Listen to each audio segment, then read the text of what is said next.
La atmósfera y el agua. La atmósfera está compuesta por gases. Digamos que esto es la corteza terrestre donde vivimos y encima de nosotros tenemos lo que es la atmósfera, que está compuesta por los principales gases: hidrógeno, oxígeno, dióxido de carbono y también agua en forma de vapor. La atmósfera la dividimos en capas.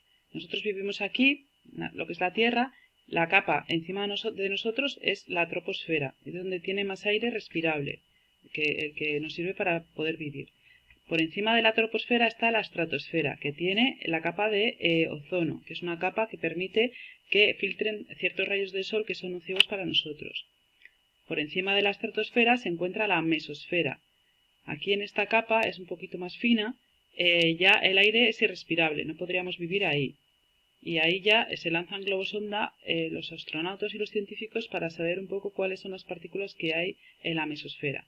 Por encima de la mesosfera está la termosfera. La termosfera es donde se encuentran las estrellas fugaces, las naves espaciales. El aire ya es bastante irrespirable. Y por encima de todo está la exosfera. Exo significa, es un prefijo que significa fuera de, lo más afuera que tenemos de nosotros donde vivimos. La exosfera es irrespirable el aire y ahí se encuentran los satélites. Los satélites como los GPS que nos sirven para comunicarnos, como lo vamos a hacer ahora nosotros estos días. La capa de ozono, que recordáis que está en la estratosfera, la capa de ozono es una capa que protege de los rayos ultravioleta que vienen del sol. Esos rayos ultravioleta serían muy nocivos si nos dieran directamente. Los humanos, con los aerosoles, los gases de las fábricas, combustiones de los coches, pues estábamos destruyéndola y estábamos haciendo como una especie de agujerito a la capa de ozono. Ahora ya parece que se está arreglando un poco, pero todavía le cuesta, todavía tiene un agujero y es nocivo. Por eso los rayos del sol no es bueno tomar tanto el sol porque queman mucho y producen cáncer de piel. Debemos cuidar el planeta. Chicos, ¿cuál os gusta más? ¿Qué imagen os gusta más? ¿Un paisaje donde está todo contaminado, todo tirado por el suelo, botellas, plásticos, corchos? ¿O un paisaje no contaminado, donde se podría respirar un aire mucho más limpio? Yo creo que es evidente que a todo el mundo nos gusta más esta imagen. Elementos del clima o fenómenos atmosféricos. Los elementos del clima o lo que encontramos en la atmósfera son situaciones o elementos que nos pueden ayudar a entender por qué cambian tanto el tiempo y el clima. Vale, en principio encontramos viento, que puede ser desde una simple brisa a un viento huracanado. La temperatura, una temperatura que va oscilando entre el día y la noche y entre las estaciones. En verano suele haber temperaturas más altas y en invierno más frías o más bajas, cuanto menos temperaturas que digamos que hace más frío. Precipitaciones o lo que son las lluvias, que también pueden ser desde lloviznas, shirimiri, bueno, poquita lluvia a grandes torrenciales. La humedad es la cantidad de vapor de agua que se encuentra en el aire. Aunque no la percibamos porque no la podemos tocar, sí que hay en algunos sitios, por ejemplo, cerca de la costa, en los lugares de la costa suele haber más humedad que en lugares más altos. Y las nubes. Las nubes nos indican una concentración de nubes que probablemente pueda llover, aunque hay nubes que son muy blanquitas y esos no tienen una concentración de agua muy evidente. ¿Cómo medimos? Medimos con los anemómetros, el viento. O antiguamente bueno, ahora también, incluso en las iglesias de los pueblos también hay veletas. Nos indican la dirección del viento por donde sopla. Los anemómetros ya son elementos más sofisticados o instrumentos más sofisticados que nos indican por dónde sopla el aire y a qué velocidad va el viento. Los barómetros nos indican la presión atmosférica, digamos la cantidad de acumulación de los gases que hemos visto antes y en qué situaciones se están concentrando. Los pluviómetros indican la cantidad de lluvia recogida en un momento determinado en un sitio determinado. Digamos que indica la cantidad de lluvia y sobre todo durante cuánto tiempo, en el límite de tiempo estimado. Los termómetros, hay termómetros como los de casa, que ahora creo que todo el mundo nos estamos tomando la temperatura, pero también termómetros más sofisticados que nos indican la temperatura, digamos, a unas escalas mucho más precisas. Normalmente, veis el dibujo, aquí tenemos la temperatura en grados Celsius. ¿Veis esta C? Significa que está medida en grados Celsius. esta F está tomada en grados Fahrenheit. Son, digamos, distintas formas de llamar a lo mismo, ¿vale? Entonces, normalmente, si vamos, por ejemplo, a América, están más habituados a tomarlos en temperaturas Fahrenheit y nosotros aquí en temperaturas Celsius. Habría que hacer la conversión de cuánto equivale un grado Celsius a grados Fahrenheit, pero bueno, eso es una operación simple matemática. Y los higrómetros que miden el nivel de humedad, lo que os he comentado, la capacidad, o sea, la cantidad de vapor de agua que existe en el aire. Algo evidente es muchas veces cuando sacamos, por ejemplo, una botella del congelador, una botella de agua en el congelador, y de repente al lado de la botella hay como gotitas de agua. Eso no es que el agua de dentro salga hacia afuera, sino que la condensación de aire, del vapor de agua que hay en el ambiente, se está, digamos, recogiendo alrededor de la botella por el cambio de temperaturas que existen. Eso a ver si en clase lo podemos hacer un día. ¿De qué depende el clima de un lugar? El clima de un lugar depende principalmente de 4 factores o de 4 situaciones. De la latitud. Digamos que, por ejemplo, nosotros ahora estamos aquí, ¿veis? En esto que se llama España. Bueno, pues cuanto más cercano estemos a lo que es la latitud cero o el ecuador, más calor suele haber. Cuanto más cercanos estemos a lo que son los casquetes polares, más frío suele hacer. La distancia al mar también es otro factor que influye para el clima. Las ciudades y los pueblos que están más cercanos al mar tienen temperaturas más suaves.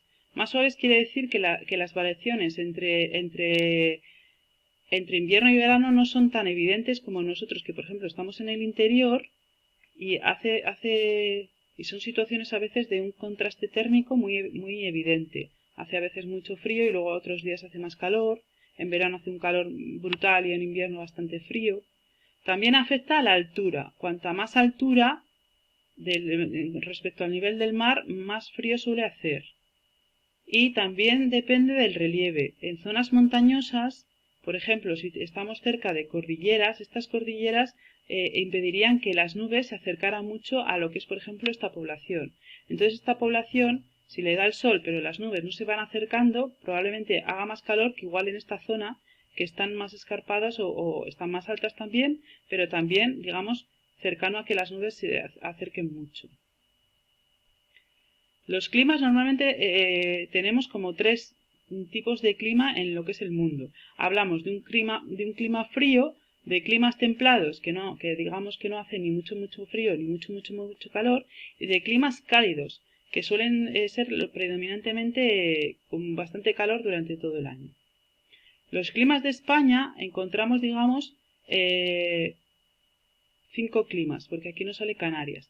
Encontramos que en lo que es la cornisa cantábrica, principalmente todo lo que es Galicia y lo que es pues Asturias, Cantabria, País Vasco, tenemos un clima oceánico. En las zonas montañosas, Pirineos, Sistema Ibérico, Meseta, Cordillera, Picos de Europa, Subbética, toda esta zona, digamos que los climas son más fríos porque es clima de montaña, porque aquí hay unas montañas más altas que lo que es en esta zona, que es meseta. El clima más habitual en España, o donde más predomina, sería el clima continental, caracterizado por inviernos fríos y veranos calurosos. El clima mediterráneo, esta zona de amarillo, es porque, digamos, tiene mucha influencia de lo que es el mar Mediterráneo e influye a la hora de tener un clima más suave en cuanto a temperaturas y oscilaciones térmicas. Esta zona a veces se llama clima árido porque es como muy seca y muy calurosa. Es como un clima cálido pero bastante extremo con respecto a otras zonas de España. Y Canarias, que quedaría bastante más abajo, enfrente de lo que es Marruecos, bueno, pues ahí hablamos de un clima subtropical. Al estar más cerca, recordar, al estar más cerca aquí quedaría Canarias, en esta diapositiva, al estar más cerca de lo que es el Ecuador, el clima es mucho más cálido y menos clima templado, por así decirlo, si comparamos con el resto de la península ibérica. Vale, características del clima montañoso, o sea, del clima continental, por ejemplo, pues es igual temperaturas más suaves en cuanto a la meseta, pero sí que tiene a veces cambios bruscos de temperatura y grandes precipitaciones.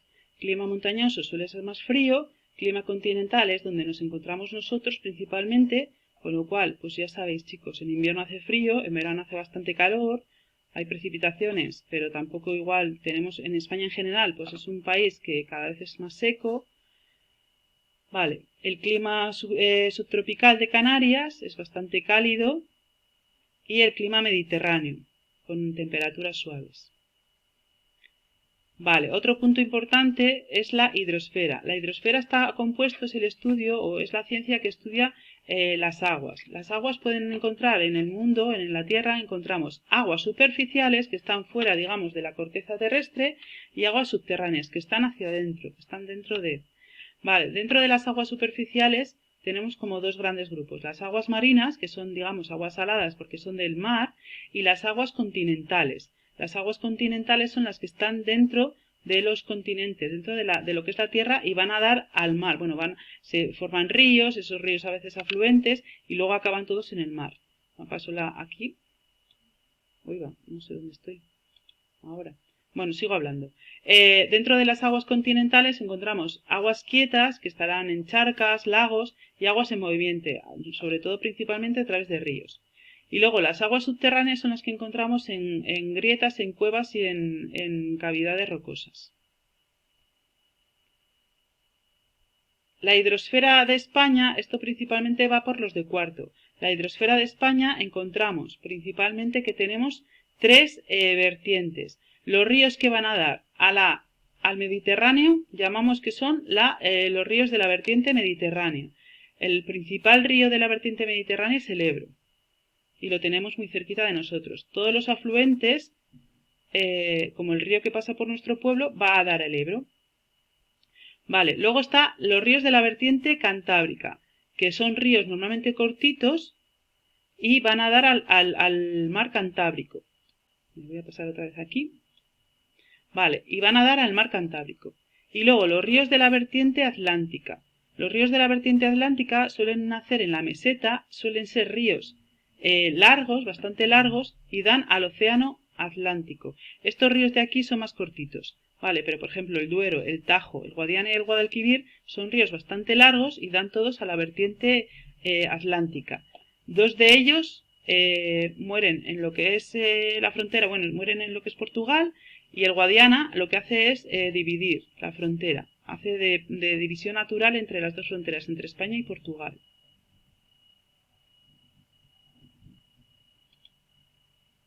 Vale.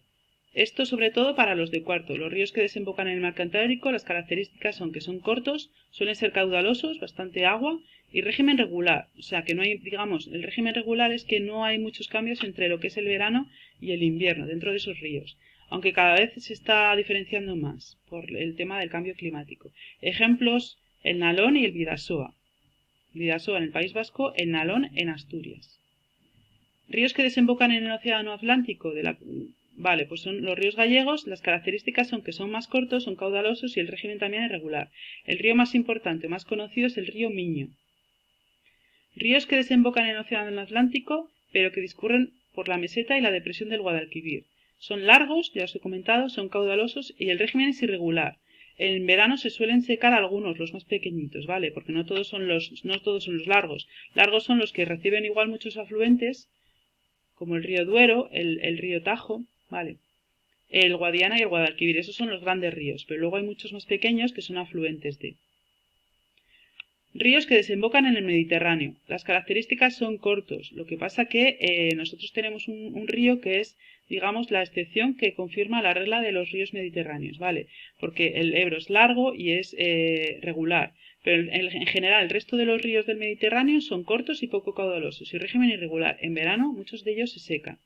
Ejemplos, el Llobregat, el Ebro, que es digamos el más importante, el Júcar y el Segura. El Llobregat está aquí en Cataluña, el Ebro también, bueno, parte toda lo que es la meseta, bueno, todo lo que es el sistema ibérico y llega a también Cataluña. El Júcar y el Segura están en la Comunidad Valenciana, el Júcar y el Segura en la Murciana. Vale. La diferencia entre qué es un clima y qué es tiempo. Tiempo el tiempo es los fenómenos atmosféricos que se dan en un lugar y en un momento concreto. Entonces hablamos del tiempo que hace en una hora, en un día o en un mes. Para explicar el tiempo, en la televisión utilizan, por ejemplo, lo que son las mapas de isobaras con, digamos, esto no lo tenemos que estudiar ahora nosotros, esto ya es de más mayores, pero digamos que estos son borrascas y anticiclones que nos están diciendo cómo se están formando las nubes y si va a haber luego lluvias o no. Y luego mapa de símbolos, que normalmente hay símbolos de sol, de nubes, de viento, de nieve. Vale, y el clima, sin embargo, es los fenómenos atmosféricos que se dan en un lugar, sí, pero el tiempo que se está contemplando esos fenómenos atmosféricos son mínimo de un año. Entonces hablamos, por ejemplo, qué tiempo hace hoy, va a hacer frío, va a hacer lluvia, va a hacer... Y sin embargo, el clima de Badarán. El clima de Badarán o el clima de La Rioja, pues puede ser habitualmente pues clima continental. Frío en invierno, calor en verano, lluvias irregulares, cada vez más seco, etc. Los estados del agua. Los estados del agua es otro punto importante del tema. Los estados del agua, ya lo sabéis, son estado sólido, forma de hielo, estado líquido, el agua que bebemos, por ejemplo, y estado gaseoso o vapor de agua. Este estado a veces no se ve. O sea, se ve en forma de nubes, pero en el aire que estamos aquí mismo ya hay algo de agua. Hay poquita agua, pero sí que hay agua, aunque no la veamos. El agua en estado sólido lo encontramos principalmente en forma de hielo en los glaciares, en los árticos, en los casquetes polares y en forma de nieve. Poquita nieve a veces, pero bueno, muy divertida. El agua en estado líquido la encontramos principalmente en forma de ríos, de lagos, cuando llueve y en los océanos o en los mares.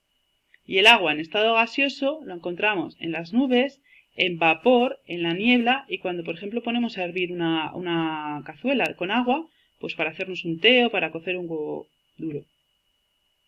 Cambios en el estado del agua. Vale, cuando está sólido y lo pasamos a líquido, se dice que hacemos un proceso de fusión. Cuando ese líquido lo pasamos a cocer para que salga vapor, llamamos que es un cambio que se llama de evaporación. Sin embargo, cuando está en forma de gas y se condensa para formar líquido, se llama proceso de condensación, que es lo que os comentaba antes, cuando igual sacábamos una botella de la nevera y empezaban a formarse alrededor de la botella gotitas de agua. Es porque el vapor de agua del aire se estaba condensando para formar esas gotitas de líquido. Y luego, cuando ese líquido se enfría mucho, mucho, mucho, y se forman luego cubitos de hielo, que es cuando metemos agua en el congelador para hacer cubitos de hielo, hacemos un proceso de solidificación. Vale, estos nombrecitos a veces nos cuestan un poco, pero hay que aprenderlos. Vale, elementos de un río. Elementos de un río, digamos que hay elementos muy básicos. Cuando nace el río, digamos que suele ser poquita agua, así pequeñita, vale, y no es muy rápido. Luego, el curso alto del río está cerca del nacimiento. El curso medio, ahí va, se me ha ido. El curso medio, digamos, que es el curso más largo del río, la parte más larga del río. Aquí, por ejemplo, cuando hace muchas curvitas como esta, ¿no? Digamos que el río no va muy recto, sino que va haciendo bastantes movimientos, intentándose adaptar al territorio, llamamos meandro, pero esto no es el elemento como tal del río. Los elementos del río son el nacimiento, el curso alto, el curso medio y el curso bajo, o donde desemboca. Puede desembocar a un río, a otro río, a un lago, a un embalse que lo han creado, puede ser embalse natural o artificial, o al mar. Características de un río. Las características de un río hablamos de que para diferenciar un río de otro tenemos en cuenta la longitud o cuánto de largo o corto es un río.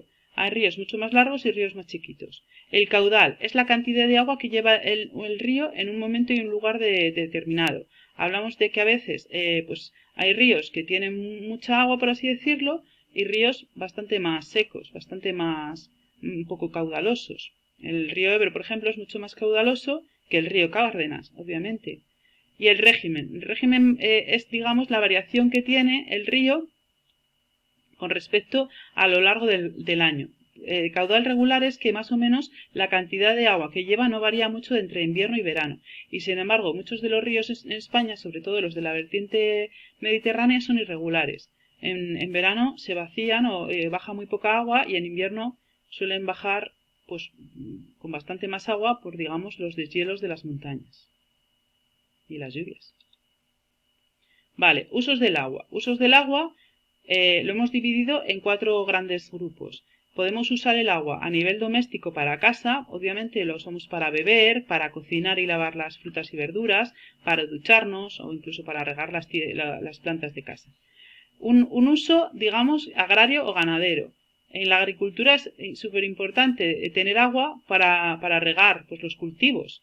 Hay cultivos de regadío que necesitan mucha agua y cultivos de secano, pero a veces incluso también esos cultivos de secano necesitan agua, a veces solo de la lluvia, pero necesitan agua sobre todo pues para que esos productos agrícolas puedan florecer y criarse bien.